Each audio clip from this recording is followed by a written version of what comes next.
Magluluto tayo ng Valenciana. Ayan. Nilaga natin yung karne ng baboy para sobrang lambot. Ayan.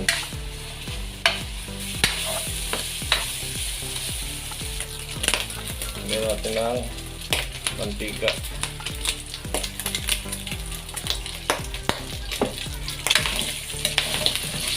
Bayaan natin ng mga 1 to 2 minutes.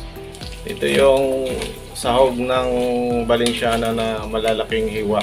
Ay pang sarili lang naman ito.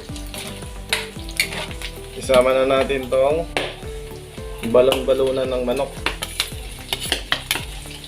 Iniwan natin na maliliit. Matigas yan eh. Takpan natin, hayaan natin ng 1 minuto. Ito na siya. Lagyan natin ng oyster sauce.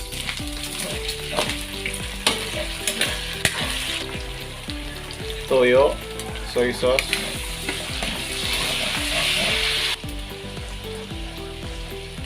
Patis para hindi na tayo maglagay ng asin. Lagyan natin ng paminta, ground pepper. Ito ay Knorr 4 cubes. Ayan.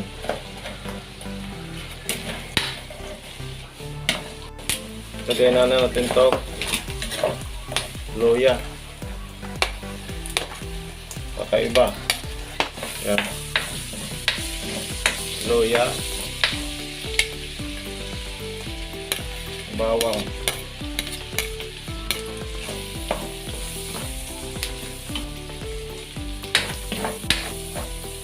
At sibuyas.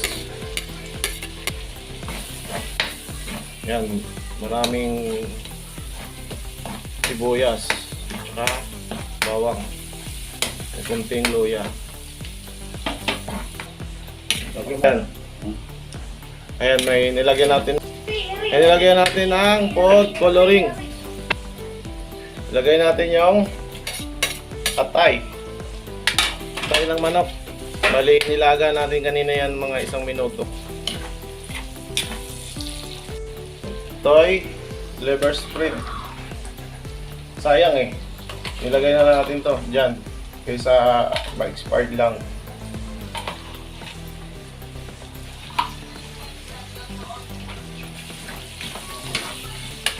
Nagdagdag tayo ng 2 kutsarang mantika rin.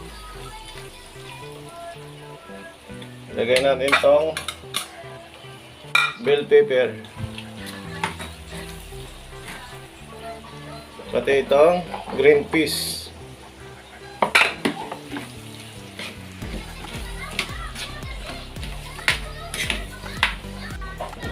Itong turmeric powder.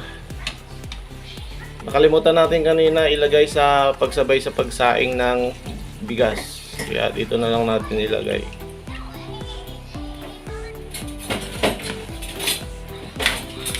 Lagay natin tong hipon. Ayan. Isama na natin tong request ng anak ko, hotdog. Nilaga kanina yan mga 2 minuto. Tayo ng mantika. Lagyan natin ng suka para matagal mapanis. Lagay na natin tong sinaing malagkit. Malagkit ito.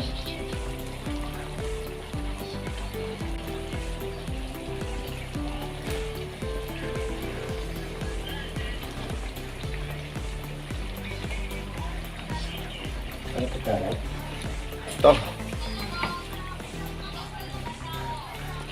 Dapat sinabay na kanina yung turmeric powder sa pagsaing para hindi na masyadong halo ng halo. Oh, dito. Exercise din to. Lagyan natin magic sarap.